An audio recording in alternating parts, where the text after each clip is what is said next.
All right. Good morning or good afternoon, depending on where you are.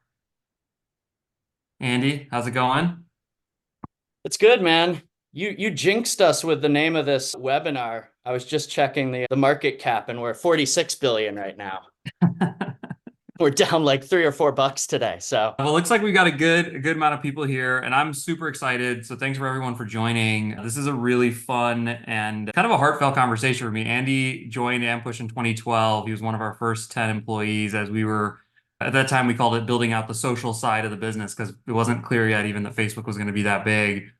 He was with Ampush for 6 years, and then he went and joined DoorDash right at a very unique time in their inflection. And today he runs a team of over 80 people running all the growth and growth marketing for DoorDash. So welcome, Andy, officially. thank you. Thank you. Um, Hey, Jesse. we're going to talk about a lot of stuff today. I'm really pumped about so we're going to talk about the three-sided marketplace. We're going to talk about how to staff for growth. We're going to talk about a bunch of different things and then open it up for Q&A for the last 20 minutes. But before we do that, Andy, there's a ton of growth marketers who have tuned in to listen to this. I'd love for you to start a little bit with your career. Now, your resume is like Ampush DoorDash. It seems very straightforward, but I know that there's been 2 or 3 year kind of tours you've done. So maybe just walk us through the kind of big things that happened in your career and how it's evolved. Yeah, no, I mean, it definitely feels weird hearing you say that, right? It's been two companies, and I feel like an anomaly in the tech space in the Bay Area, where you often see like folks getting through 3 to 4 companies in a 6 year period. Mhm. Um, but yeah, I mean, taking a step back, actually, the one piece that you missed on my resume was after graduating from college, I actually spent 2 years teaching English over in China and kind of figuring out what I wanted to do after that. So my life could have gone in a very different direction. I had studied economics and Chinese in college. A lot of my friends were going into banking and consulting. That was something like I didn't have interest in doing. Um, and so I made the decision to apply to this program called Princeton in Asia. But what Mhm. I was finding was that my Chinese wasn't good enough that I could like rest entirely on those laurels and get a job that I was unqualified for, but I could at least speak Chinese. And then on the flip side, um, I found that I needed to have some experience beyond, experience beyond just being able to like teach students and speak Chinese there. So I started to look around for what what other options there might be for what now I was basically just considering myself, a recent grad going Right. directly to my first job. And Ambush kind of fell into my lap. I had no idea, to be honest, what you guys were doing when we had our first interview.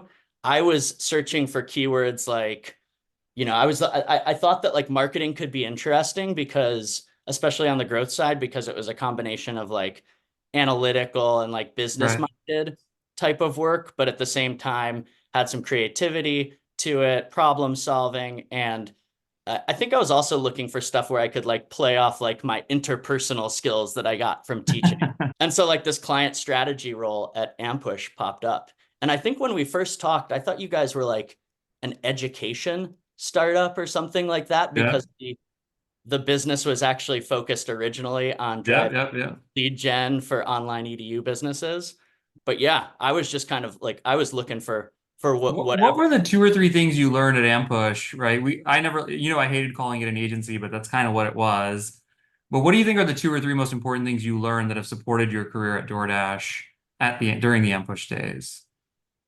Yeah, I think like one of them that Ampush did a very good job of was teaching us to be problem solvers.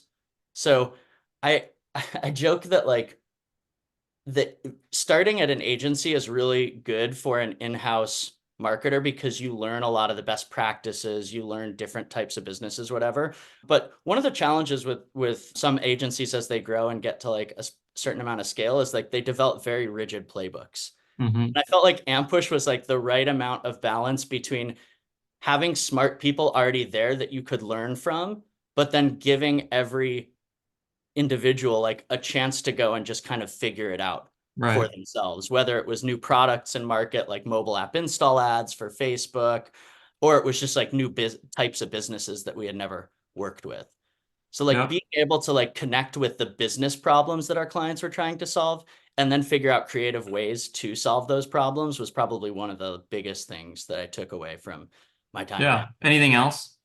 I think like on top of that, and this is somewhat related, but DoorDash is like an environment of extreme ownership, and I Mm. felt very well prepared for that coming from Ampush. We were just, catching up ahead of this webinar, and we were talking a bit about Ampush's foray into performance partnerships, and I think that piece in particular, like, taught me to leverage the client's money as if it was our own, because at the end Right. of the day, the way that this worked is like we would sign up for a CPA that our client felt comfortable with paying, and then the only way we would make money is if we could do it more cost effectively and get a margin off of that.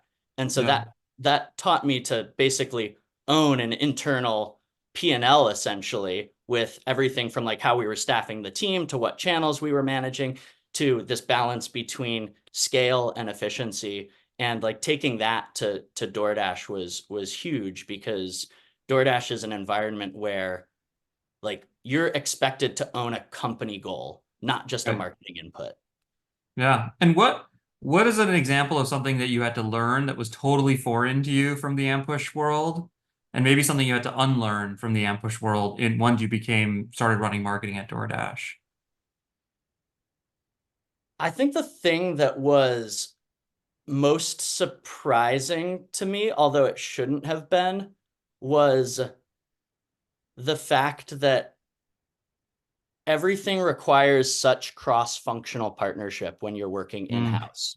Yeah. So on the agency side, I, I think we were spoiled in that we could come up with a list of 10 ideas that we thought could improve the product of our client, could improve conversion. Oh, if only you would just send us back this event, or if only you would just fix your landing page, or if only you would just let us spend more money because we're crushing it on goals. Like, what I didn't realize is that everyone that we were working with on the client side probably felt that exact same way, Right.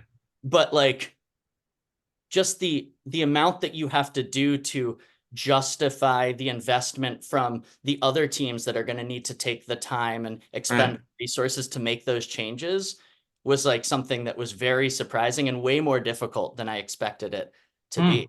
Like you're not like just looking for the most part at a list of marketing priorities. When we were talking about changes to the conversion funnel and that kind of thing, it was our product team thinking Right. about whether or not it makes more sense to spend the resources and investment in changing this landing page experience or sending this data back to Google versus like changing something that's broken within the core app for the Right. consumer. Right. And so that That's probably trade-off. why our pitch when we started pitching dev resources to clients was such a good pitch because they were like, great, I don't have to deal with my internal dev teams. Oh yeah. How did you learn to navigate that, Andy? Like, how did you learn to become effective at internal or cross-functional like selling? Yeah. I mean, I think like first I try to approach it less as a sale and more as like a collaboration and understanding of like the other team's goals, right? Hmm. I think it's very difficult if you're like, I'm going to go sell this because it's going to be good for my team, and I'm going to ask you to sacrifice something else on your roadmap in Right. order to help us out. But when you can understand that, oh, this team's goal is also to drive monthly active users, and you can translate that improvement that we're going to make in the marketing funnel or in how we're optimizing to a direct impact on that team's goal, it Hmm. becomes a lot easier to collaborate and to justify the investment. Yeah, that's smart. Well, tell us about your career a little bit at DoorDash. So what was it like when you joined? What were the couple big inflection points and where is it today? Yeah, so I joined mid 2018. So very different spot than where it's at today. I think when I joined, it was 600 or 700 employees globally. We're now at close to 20,000. We were still, we were either like third in market share or barely second in market share, but definitely not the category leader. Hmm. Uh, I would say like a couple reasons why I was excited about the opportunity though. One was because we were on the right trajectory. So like Mhm. DoorDash was the fastest growing company in the space, even if it was behind some of the incumbents that had gotten to market a bit earlier than us. Another piece that was like exciting to me was that most of our growth was happening organically. It was Mm, happening from launching new markets. It was happening from right. increasing our merchant selection. And so what that told me was like, one, this business isn't like fully reliant on spending Right. tons of dollars in marketing. There's clear product market fit. And then two, there's going to be a lot of like low hanging fruit and white space for me to come in and to potentially help to accelerate the business via a more robust marketing Yeah. strategy. But I mean, back to your original question, when I started, it was like, I think it was me and one other guy on the consumer acquisition team. I was Wow. filling in for somebody who had been running our new customer acquisition, but was moving over to a new role in product. Mhm. Um, and so it was like it was a very small operation. We were running primarily on paid search, tiny bit on social and app display. We had just launched a direct mail program, which that's another thing I never expected to like work on or to learn so much about. But direct mail, like still an effective channel. Does it crush it? Yeah. It's good, yeah. And there's all different types of ways you can use it. Like I was learning all about like printing costs and different types of paper and how to optimize That's that. awesome. Man, So yeah. you join as two people. Do you remember one or two big inflection points, and then maybe, or actually talk about where you Yeah. guys are today, and then like, go back and tell us about the inflection points. Yeah, so today the whole marketing organization is about 250 of us. 82 of those sit within the growth marketing org. Growth marketing comprises three separate teams. So one that's focused on all of our paid channels, one that's focused on our CRM. Those used to be called the acquisition and retention teams. Today we use both channels for both acquisition and retention. And then a third team called that's focused on our marketing technology stack. And when So you were that's all. hired, I assume you weren't promised to have this job you have now today. No. So one like personal or advice question for everyone, like how did you navigate to maintain that leadership when at Yeah. any point DoorDash could have gone out and found some other person to be, maybe with more experience or different experience to be your boss or to lead the team? Yeah, for sure. And like, yeah, I guess that it was a bit of a winding road. So when I joined, I was reporting to our head of growth marketing. So this would like I didn't come into the job that I have today. I'll say like one inflection point, um, which happened a couple years into the role, was that I was actually looking to get a much broader exposure to what we do across all of the functions within marketing. Hmm. And so one of the challenges we were having as a team is that we had a head of growth and a head of brand. We had no CMO at the time. And the two teams were working quite a bit in silos. Like the brand marketing team was at times building creatives that weren't connecting back to like the media that we were running. There were different goals. There were kind of different priorities they were supporting for the business. And so I raised my hand to stand up an entirely new team called the Integrated Marketing Strategy Hmm. and Operations Team, which was it was a mouthful. Definitely like did not learn how to You went market. real corporate real fast, Yeah, yeah, Anthony. exactly. Yeah, didn't do a good job of like figuring out an actual good title for that. But basically the role of that team was to connect the dots from the business to the creative we were running, to the audiences we were trying to reach, to the channels that we were managing. Hmm. And so setting goals and then making sure that it was all working in tandem. So I actually like You were spent, kind of entrepreneurial. You decided to take on, you saw a problem, you decided to go solve yeah, it, that's right. and that obviously gave you a unique purview, it sounds like also. That's right, exactly. And so it was one, it was like I had done well in my initial role. I had set myself up to be able to like take something like this on and have the trust in the leaders across the org to say, okay, Andy is somebody who has an entrepreneurial mindset. He's been effective as a leader in growing the team. So try this new thing out. It worked pretty well, but I'll say that it like the one mistake I made was not pushing for enough resourcing and support that this team was going to be the team that was like setting the goals and the strategy and then having the support from brand and growth to actually execute on that. So it Hmm. turned out to be a little more too heavy on the project management side than it was Right. on the actual marketing strategy side. Now, that was kind of the raising the hand bit. Then there's some, luck slash just being in the right place at the right time, and that the guy that was leading our paid marketing function ended up leaving, and I was the best suited to come back over and to take that role. And then Yeah. fast forward another year or so, we went through a restructure, and the lady that I was reporting to that was leading our growth marketing team, Gina, she moved into a new role, and so I was able to step up to lead the whole growth marketing team. Yeah, that's awesome, man. Any other advice for anyone listening on like who are in their career in growth marketing that you tell people that, could help them get such an awesome job like you have? Such a cool perch. Yeah, I mean, I like not to rehash the stuff that I already mentioned, but like really understanding the business goals that you're responsible for and taking ownership over those. Like one of the things that I think was best for me is that I wasn't owning just the paid customer acquisition goal. I was owning the entire new customer goal for the Mm, business. So even though, like I said, when I started, 80+% of that was organic channels, right. that wasn't an excuse for me to say, oh, we're missing the goal because there's something happening that's out of my control. It was like, that might be the reason for it, but now we've got to build a plan to get us And back to redundancies that and goal. systems We to have to have avoid that. redundancy. Yeah, exactly. We loved waterfall charts. So we had to have that chart that showed us getting to 105% of the goal so that when inevitably there's some headwind, we were still achieving what we had set out to. I Love will it. say, like, I became kind of my side job became like weatherman, because the biggest factor to our business, like growing organically, was whether it was like snowing or raining in certain markets. So I had like weather dashboards. I'd be like, oh, why was New York like up 3% week over week yesterday? And it Yeah. inevitably because it was raining or there was some like weather event happening. Yeah, that's a good segue to the next topic. Before I go there, though, I want to talk about the marketing, the nerdy marketing stuff. One the story I make up from the Ampush days is we spent a lot of time on Oregon resources all Mhm. the time at Ampush as a services business. It seems like that gave you an advantage in your own leadership there because you probably had to have that conversation, and it feels like a lot of growth marketers don't know how to have that. Is my story right?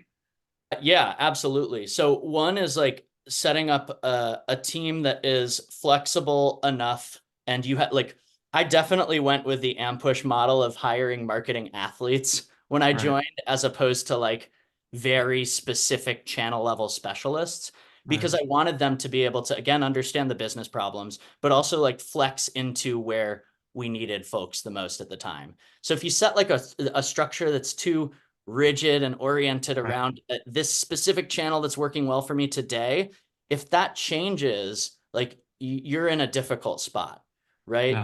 So certainly doing that, and then again tying any new head that we brought on to like the incremental customer impact or GMV that they were going to drive to the business was important as well. Yeah. Yeah. And for anyone listening, Andy knows this because I said it to him for many, many years, but like leadership is the most important skill. Even if you know growth marketing, learning leadership, and that's people, that's orgs, that's business goals, that's things like that. All right, let's talk about the nerdy marketing stuff. So describe the three-side marketplace. Like, I don't think everybody understands how unique of a business model DoorDash truly is, and then how the marketing elements kind of work together. We've talked about it a few times, but go through it for us. Yeah. Yeah, so I think oftentimes like people think of DoorDash the same way they think of like rideshare, where it's like, oh, there's two sides to this marketplace, right? Like you got to make sure you have the customers, you got to make sure you have the dashers. But it's actually three-sided, which makes it like much more complicated, because we look at the merchants, the dashers, and the consumers as the three sides that make this business work.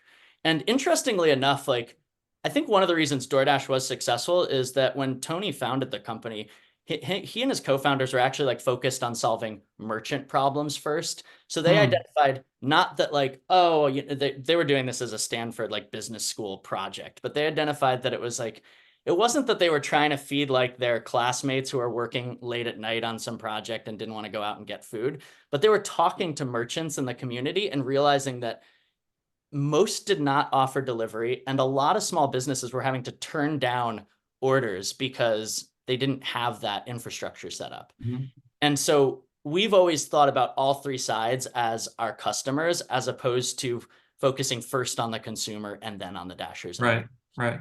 But the way that the three-sided marketplace works is super interesting, because one, it makes it a very difficult business to stand up in new cities or new Hmm. geographies, right? And so that can be a challenge because it's like operationally intensive, it's expensive, all that, but it also gives us a moat because, now that we sit Sure. at 67% US market share, like it's tough to imagine another competitor coming in from nowhere because it just takes so much to set it up.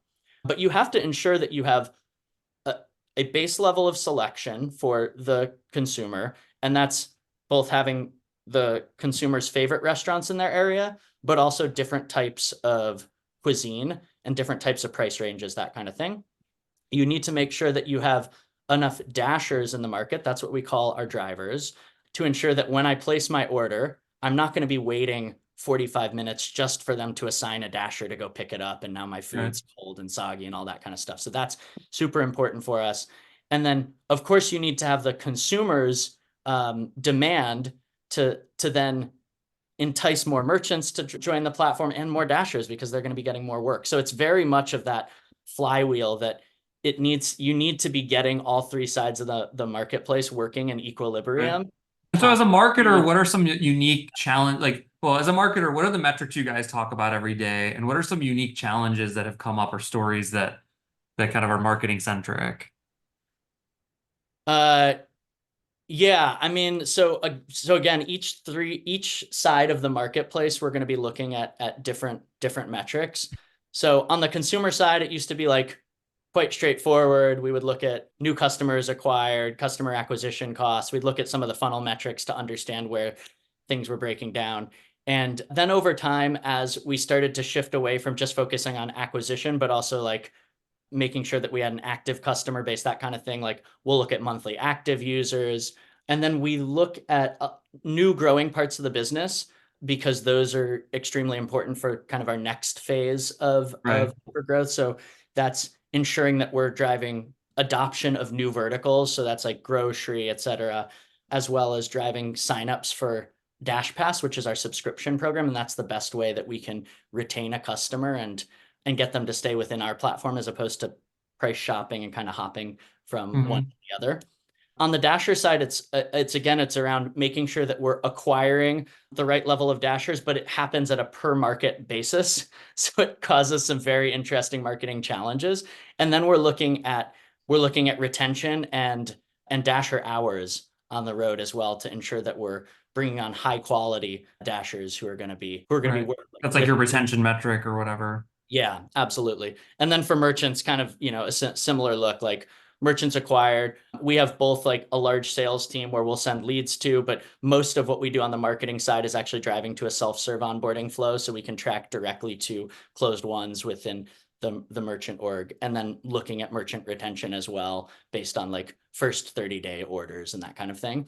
Um, so that's how And we look. what are some like example of maybe big wins you've had from a marketing perspective, or just like interesting dynamics between these three-sided things? Yeah.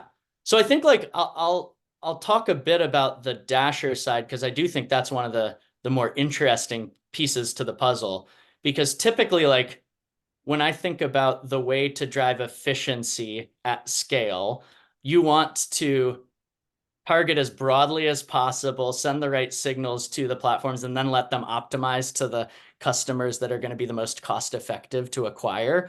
Yep. With Dasher, it's like that's not super important to us because if we're acquiring a Dasher in a market where we're already oversupplied and we have a wait list going, that's that's actually probably worse than not acquiring them at all because not only are we spending the money on it, but that might be a dasher that then has a poor experience because they're unable to Mhm. dash when they want to and they won't retain as effectively in the future.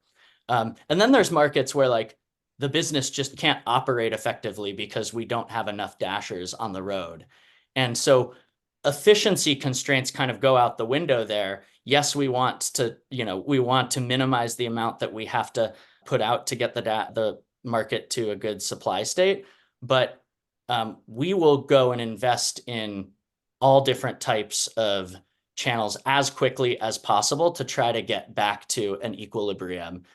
And So there's so, almost like this incremental CPA of Dasher that could be massive in range from zero to like Yeah. negative all the way to maybe you'll spend $1,000 or $2,000 on someone just Oh, because you for need to sure. get back to that For equilibrium. sure. So the How do you unlocks, manage that, Andy? Like that well, sounds like, very complicated. yeah, no, I was going to say the unlocks there oftentimes are like ways that we can better forecast and build automation into our system, right? So we'll look at weekly forecasts by market to set budget levels. And then we've worked with our data science and analytics team to build cost curves and essentially like media mix models at the market level to tell us what we should be spending by channel, by market on a weekly basis. But one of the unlocks was like the more that we can automate that and shift from forecast coming out, us running the model, then making the changes across channel. Like at that point, maybe a day or two has passed and you've been spending it in efficient levels. Like if you can just send those budget levels directly to the channels and make adjustments like in more real time, you're Hmm. saving a day of potentially wasted money, which turns into like $100,000 a week when you look at it Across across, every market. across So channel. what, so say in St. Louis, let's like do a case study together. Say in St. Louis, you're like drivers are we need more drivers. Jesse's birthday is this week. There's gonna be tons of, whatever the reason is. Yeah. What's the first few channels or what's the quick playbook that goes on? What's the flow chart look like to try to go and drive that forward? Which channels do you spend more money on? In what order? So on and so Yeah, forth. so first it's like, so the example you just gave, it's really thinking about, okay, is this a short-term problem or a long-term problem? If it's going to be that there's a big event that week, so Jesse's birthday or a Taylor Swift concert, whatever's, going to drive more demand that weekend, we'll first go to like our short-term channels, right? Which is just increasing pay for dashers during those hours to get more on the road. Okay. But that's something that's That's like email basically. You'll email all the dashers or text them and go, "Hey, more email, money this text, weekend." push. Yeah, it's exactly. And that's something that like solves the problem short term, but is like relatively expensive for us.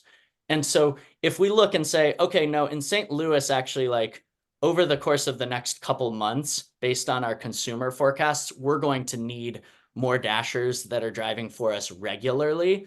That's where we start to go to our acquisition playbook.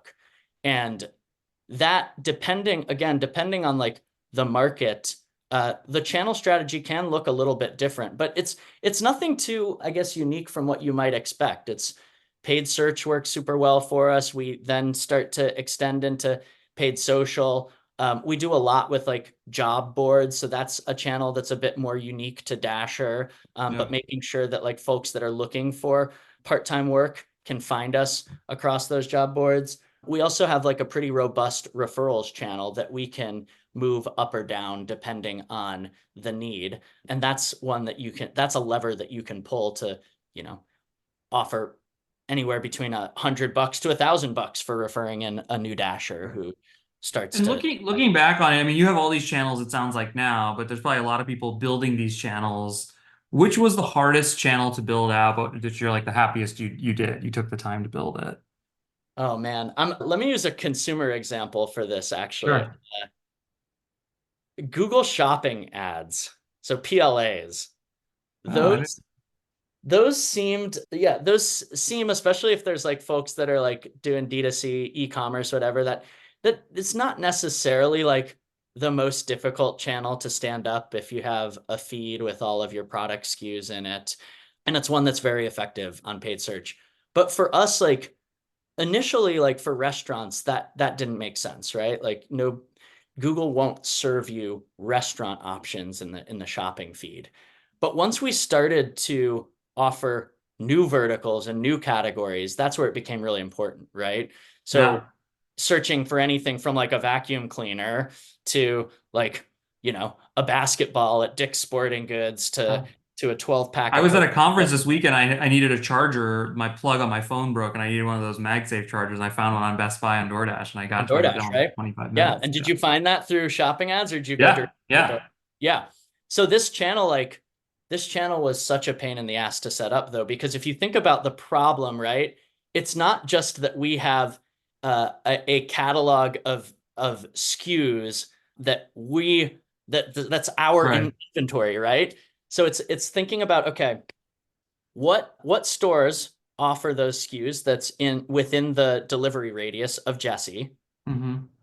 how do I make sure that they're all the same across all of those stores? So like the 12 pack of Coca-Cola that they sell at 7-Eleven is the same as the one at Walgreens, is the same as the one at CVS, Hmm. right? Um, and so the first time we tried this, we just sent everything to Google, and it was just like hundreds of millions of rows when you start to look at the product by location by merchant. And so we had to do a ton of like work on the back end to actually clean that catalog up to make sure that we had universal SKUs for the products that were sold across merchants, to make sure that like we were understood what was available in that location, and to have like contingencies, right? So if you click on the 12 pack of Coke, you don't want to you're not necessarily saying, hey, I want to order this from 7-Eleven. You're saying, I want the item, right? And so we Right. need to send them to a product details page that would then show the merchants that offered it. We're still working on making sure that they can see the differences in price Right. across all of the merchants. It's a great example, by the way, for everyone listening, I think of channel specific full funnel marketing. Like you had to design the customer experience post click against the channel you were using. Yeah. But I Yeah. assume it's super now Right. I assume it's super high ROAS, like because as soon as someone needs a product, they is that a fair assumption?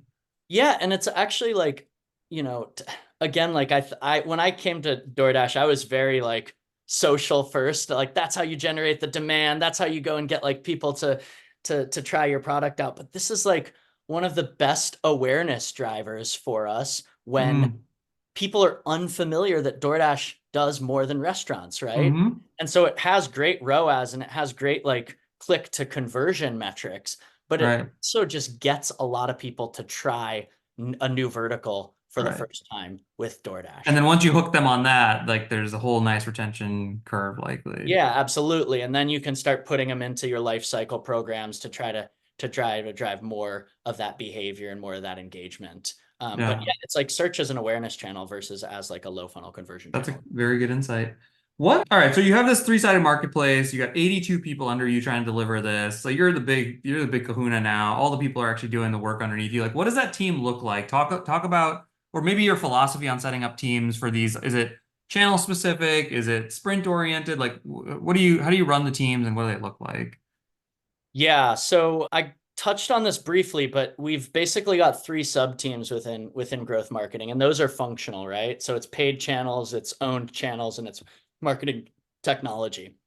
Then within those teams, we have sub pods that are focused on the three audiences, right? So consumer, dasher, and merchant. And the reason that so we've actually toyed around with, okay, does it make sense to like go fully like channel specific and have those channel teams supporting all audiences? What I've found is like it's an important balance to strike like specialization and like I mentioned before, kind of that ability to own a business goal and then Right. flex into the stuff that makes sense. And I have found that if you get too far towards the channel specialization, then people start to lose sight a little bit of like The what the business. overall business context is. It also makes it a little more difficult to give folks a diversity of experience. And so I actually like having teams that are focused on the audience problem and the business goal, and then Right. giving them a chance. They, of course, naturally will end up working on a channel or a set of channels and become an expert there, but it Right. also gives them a chance to see what's happening across the media mix and also like move or flex into new channels or Yeah. opportunities. The audience problem and the business goal. I love that. I mean, it came right out of your mouth so naturally, but I think it's a Yeah. really critical thing for marketers to appreciate. Okay, but so say I'm the consumer paid media team. What do I look like? Yeah, so the consumer paid media team now we start to get back into more of a channel Channel orientation, right? model. So we've So got some, but you may have three Facebook buyers across each of the three things in the paid media team. So do those teams look like normal marketing organizations of companies? yeah, I would say so. And again, this is like the growth marketing org, right? So we've got separate teams that are responsible for brand, creative, and then integrated audience strategy. Yeah. Um, But but someone would identify themselves as I'm a social ad buyer for the consumer mhm. growth team or Yep, something. Or someone may say I'm a CRM specialist. That's on the organic side, I assume. exactly. Yep. For Oh, merchant. And then yep. they each deal with different problems. How the hell do you manage that effectively? Because that's so many different sub-marketing problems in like a nine box thing. That I think has been the most challenging aspect of the new role because one, it's like I think I grew up kind of leading folks who are really in the weeds, like individual contributors, Right. right? And so like when you then move into a role where you're leading leaders, the your role becomes a lot different, right? Right. So it becomes a little bit less like this is very uncomfortable for me. And if we want to talk delegation, like that's been a challenge as well because it's like now I'm not delegating tasks. I'm delegating like business goals. I'm delegating initiatives. And I expect the leaders on my team to be able to then develop the strategy to go and execute against that and come Right. to me when they're facing blockers or challenges, right? So my role has become less like, oh, I'm going to go get in the weeds and figure out like what's the next creative test that we're going to run on Facebook for consumer. It's rather like I am going to be working with the consumer lead to figure out what do our priorities look like? Right. What are we like not resourced to do? How can we go and like stump for that resourcing or make difficult trade-offs? How can I then go have conversations with other leads across the marketing org or outside of marketing to drive alignment and to drive, decision making against like big cross-functional business problems. But it's been Yeah. it's been It's like my old uncomfortable. job. It reminds me of my old job. Yeah. And Yeah. it's uncomfortable, right? Because like you're somebody like me who loves getting in the weeds and solving super tactical Yeah. stuff as well. Totally. So one thing I try to do is like I try to at least pick one or two projects that I'm still going to be like super close to. I don't ever find myself in a position where like all I'm doing is like the high level leadership stuff and I'm losing sight of the Right. specific problems the team is Did actually. you did you ever go to Red Ventures business reviews? You did, right? I We did. did our own. That might be an interesting format for everyone listening. There's a thing we learned from Red Ventures that we did at Ampush, which were like 20-minute sessions where different leaders would come in, present their game plans, but it would be in a group setting. Mhm. And so that might be something worth trying for you because there's like, oh, I'm the CRM person for merchants and I'm trying to figure out what to do with them. And you have someone in paid and consumer who has an insight. Like that may be an interesting way for you to do it is like do every 6 months, do a big business review with Yeah. everyone. Yeah, I like that. We don't have something that's exactly set up in that way. One thing though that we have set up recently because we noticed that like I noticed for sure that we had specialists within each audience that were learning a lot of good things about their channel or their function, but it wasn't always like making its way to the entire growth marketing team. So now we have like a monthly knowledge share where we'll take two or three Yep. topics and those folks will come and present on a insight or a learning that they got, which is like super helpful for the rest of the team, even if they're not Yeah. working on that channel to try to apply that thinking to whatever they're working on. Yeah, sounds familiar.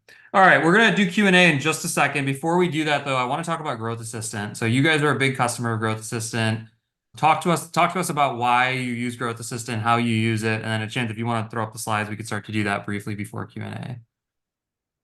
Yeah, so I think we started working with Growth Assistant a couple years back now, and I'm kind of kicking myself for not having thought about scaling this out until very recently, but I'll talk about why. So like we've had a couple folks on the team that have worked with us to do, very important but like rote manual tasks on a regular basis. And I think this came about when we were having trouble resourcing some of the work. So it was like a combination of bandwidth and workload constraints on my team. And then at the same time, we had some folks on the team who were looking to get more opportunity to kind of level up in their strategic thinking and their career growth, but they were still having to do some of this work that was taking up 30, 40 hours of their week. So we initially experimented with just management of POs and invoicing, which is something that was not a big deal before we went public and when, I could just go and like sign a deal and next day we'd be live with a channel. Now we've got all these processes and regulations that we have to follow to make sure that we're tracking all of our spend across all of our channels. We've got contracts in place.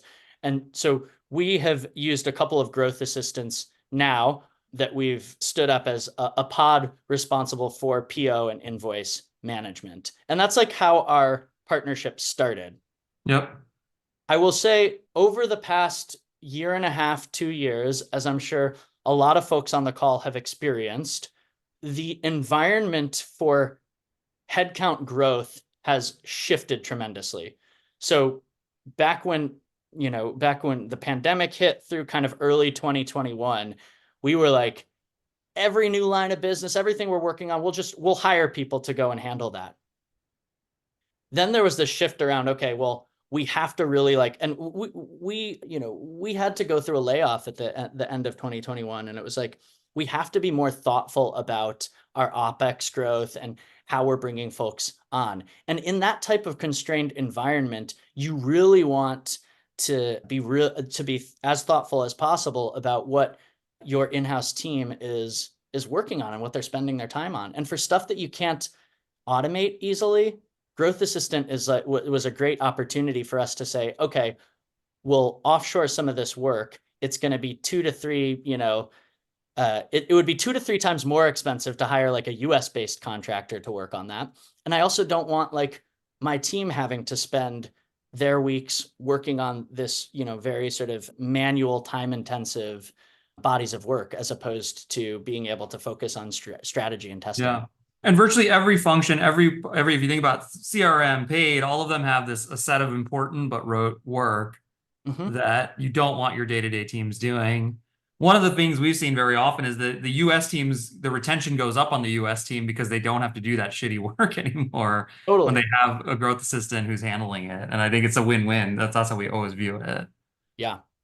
Yeah, for sure. There's one person on our team that this was her full-time job. And since she's been able to offboard this to JP, who I see on the slide here, who's responsible for our invoicing on the consumer side, she's been able to step up and do what was interesting to her, which is more of the marketing, technology, and operations work. So it's been awesome to see her growth.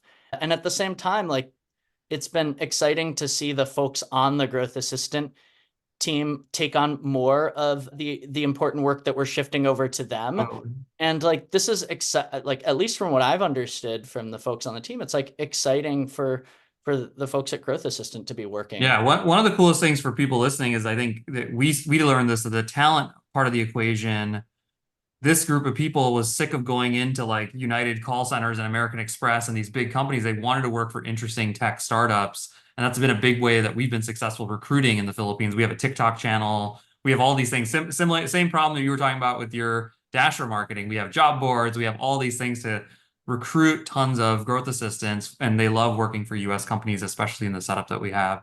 So for anyone listening, we do have our teams. I don't know if there's a QR code or something. Do you want to go forward on this slide, whoever's controlling it? We're not going to talk about these guys in detail, but if you guys want, I'll give you a second while we start Q&A. Scan this. We'll get you guys up and running. Tell us what you need. Andy Wells says it's the right thing. So he's like Michael Jordan here and Gatorade. Okay, let's start. Well, let's leave that up for 60 seconds while we jump into questions. What are your thoughts on SEO as a channel? That's a broad question. I mean, like I said earlier, any channel in which you can drive organic growth is one that you should be prioritizing. SEO is interesting because I think there's going to be a lot of changes over the next year or two, especially as we see how the recently rolled out AI experience comes to fruition.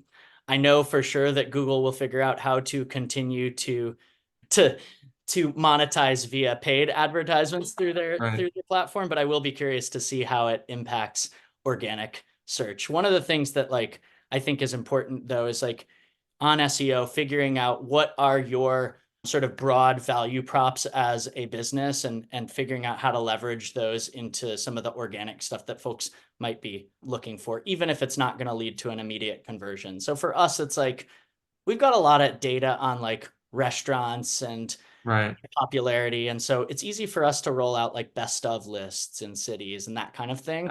Which just helps with there's so much data inside of your business for anybody listening that if you take it and use it for email and I give crap to a chimp all the time about this for Growth Assistant. We know what DoorDash does with their growth assistants. We know what all these companies do, and there's just a rich source of content. I think I wouldn't push SEO for the sake of SEO, but I would tell you that if there's natural content like that, definitely do it. All right, what was the split between paid and organic? So you said it was 80% when you joined. I remember organic. How do you think about people, how do you recommend people distribute their attention as an early stage startup between those two?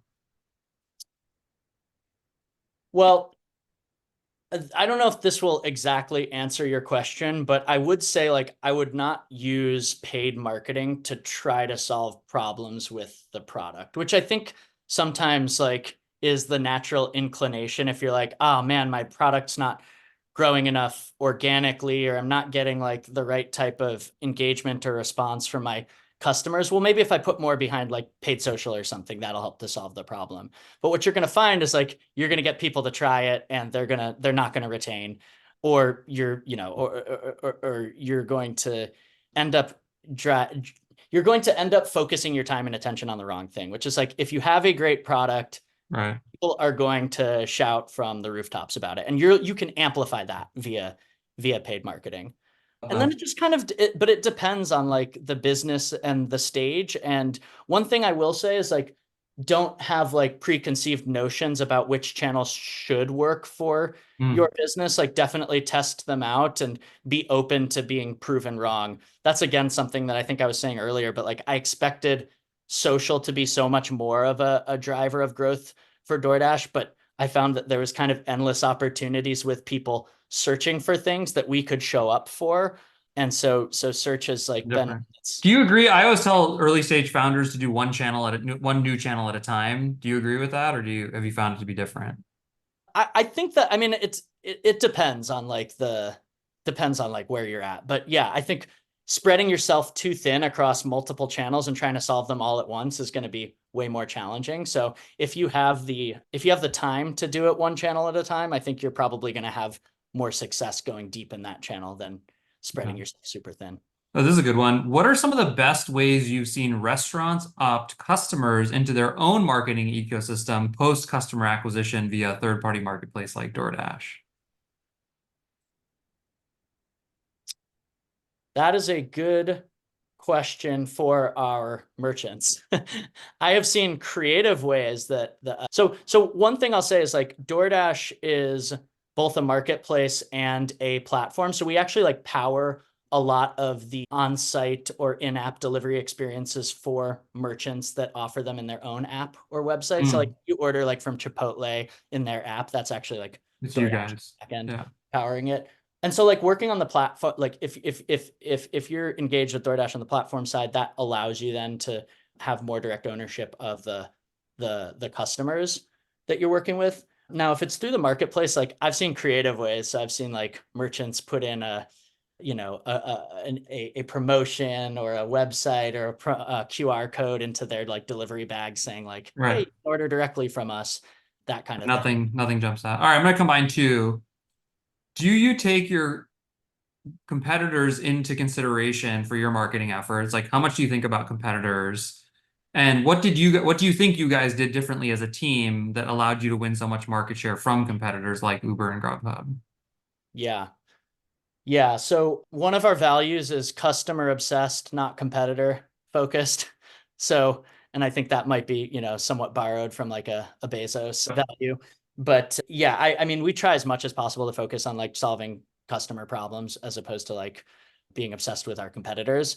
That said, like when I see a competitor in the market doing something good with their creatives or running on a channel that we're not live on, I'm definitely going to take that into account. We try to have sources of understanding like as much as possible, like competitor spend by channel. We look at like sources that offer, create like whether it's directly through Facebook or something like App Annie, data AI, whatever they're called, like looking at creatives and market, that kind of thing. Right. So Shopping. competitor aware, but customer obsessed.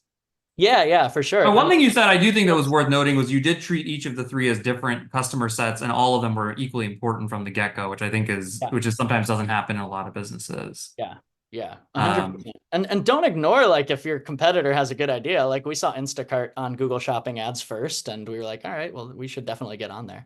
So. yeah. And what do you guys think you did differently as a team to take so much share? So I think a lot of that actually, if you look at like the growth trajectory, it came from DoorDash as a business, not as like a marketing org in terms of how we scaled out our reach and availability and selection. So like the customer problems we were trying to solve was make sure that we had the most selection, the highest quality, and the most like availability for our consumers, right? And Right. so in the early days, that just meant like we went and launched a bunch of markets that our competitors didn't care about, specifically suburbs. Yeah, And like you're smart. getting a lot of the pot, like everybody was fighting over New York and LA and all of Yeah, that, spending tons of money on very high cost markets. And we said, well, let's go create the market in a bunch of areas where people would love to have this type of service, but it doesn't exist. And then yeah. like, let's make sure that we have the right selection to power those new markets. And so a lot of the focus was also historically on local merchant, top merchant heroes, kind of like within those major urban centers. We said, let's go strike partnerships with the Cheesecake Factory and with a bunch of like national enterprise merchants that were Smart. available everywhere. So then when we launched in, Provo, Utah, for example, like we already had a bunch of national merchants available and we supplemented that with the local favorites. I Huge. remember a buddy of mine who worked at Uber Eats told me once that McDonald's was like 20% of the volume at one point in various cities, and people Oh, just wouldn't realize that yeah. those chains actually are chains for a reason. Yeah. Okay, this is a good one. Just as we're coming up on time here, I'm going to try to triage some of these. Any practical AI stuff that you're using or that you feel has promising results? I wish I had a better answer for this. I mean, we have relied on what publishers have rolled out from more of like a quantitative AI standpoint for years Okay. now, right? So making sure that we are not trying to, like, I think historically we wanted to like say, oh, we could like optimize better than Google or Facebook can, right? And now it's just like, well, we would just want to pass them the most important events to us, keep the audience quite broad, and then let them do their thing from an Yep, fair AI enough. standpoint. I think like where we're exploring beyond that is like with creative generation. So can we find a solution that enables us to take assets and make them more relevant for specific occasions or periods of the year or whatever, such that it doesn't require a lot of like manual work to refresh and to develop new assets. But we're testing with a couple partners right now. We haven't found anything that's like a replacement to the creative that we're building in-house or via Yeah. agencies today. But I I think have a good one here from our old pal Sho Masuda, who we used to do gaming stuff with back then. I don't even remember him, but how nice. do you do attribution for consumer side? Or just thought your beliefs and thought processes around it? Yeah, I mean, obviously it's I feel like we've like gone back like 10 or 20 years, honestly, but it's important now to have, I would say, like three different types of attribution or understanding of like marketing incrementality. So like the first is like the direct attribution, whatever you can get, right? So we have all the scan stuff set up, like we have a mobile measurement partner, we have like web tracking, whatever. So any channel that we are still able to track from like click to conversion, we'll use for direct attribution. But we also run channels that, by the way, like haven't been impacted by the privacy regulations, but also just didn't have like easy measurement, like TV. And so we supplement attribution with regular incrementality testing.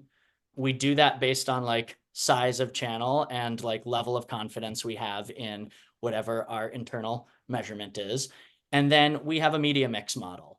The media mix model is more of a method for allocating budgets by channels, by quarter or like kind of like a long-term type of look. And then incrementality helps to better inform that we use. And it Yep. also helps us to like add multipliers or discount factors to our attribution. So that kind of sits in the middle from an experimentation standpoint. But you need all of that now because you Right. can't rely purely on And click-based. then I always say, I don't know if you agree with this, but then you also need a strong dose of like common sense and pragmatism Oh, because yes. weird shit happens all the time with attribution. And you just have someone that has to sit there and go, that doesn't quite make sense. So I'm gonna Uh, either listen to it or not listen to it.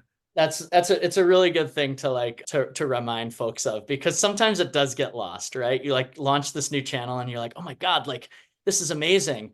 Like we're getting like, you know, $5. $5 whatever CPAs or that kind of thing. And then you look and you're like, oh, it's because they're like click spamming people and like none of Yeah. this is actually incremental or whatever. So yeah, if something looks like too good to be true, it probably is. So definitely be skeptical. Do you have to run, Andy, or can you go 5 or 10 minutes over? I can go maybe 5 minutes over. Let me just. Okay, let's do a couple more questions and then we can wrap. What are the top two or three retention learnings you've had retention levers and learnings?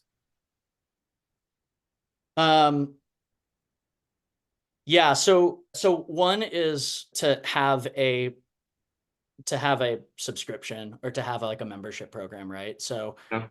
especially in like a space like we're in that is highly competitive and has become more commoditized over time as like kind of us and our competitors have hit selection parity, that kind of thing. Like it's really important to have a membership like Dash Pass that keeps folks within the ecosystem because of the benefits they get. And one thing that we're really cognizant of is like that benefit today is primarily around like reduction in delivery fees and service fees for each order. And like that alone, like you order twice a month and it pays itself off.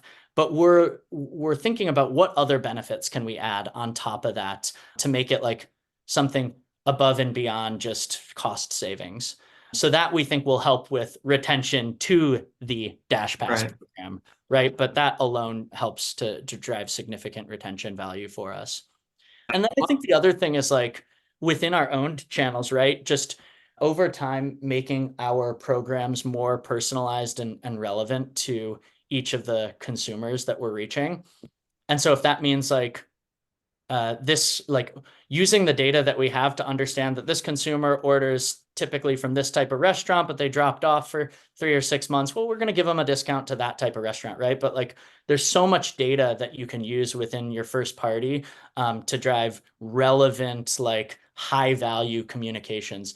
The thing I would avoid is like trying to send blast messages to everyone because you're going to find just as many people who like just start to tune out your or unsubscribe from your list. So that Last question, and then we can end.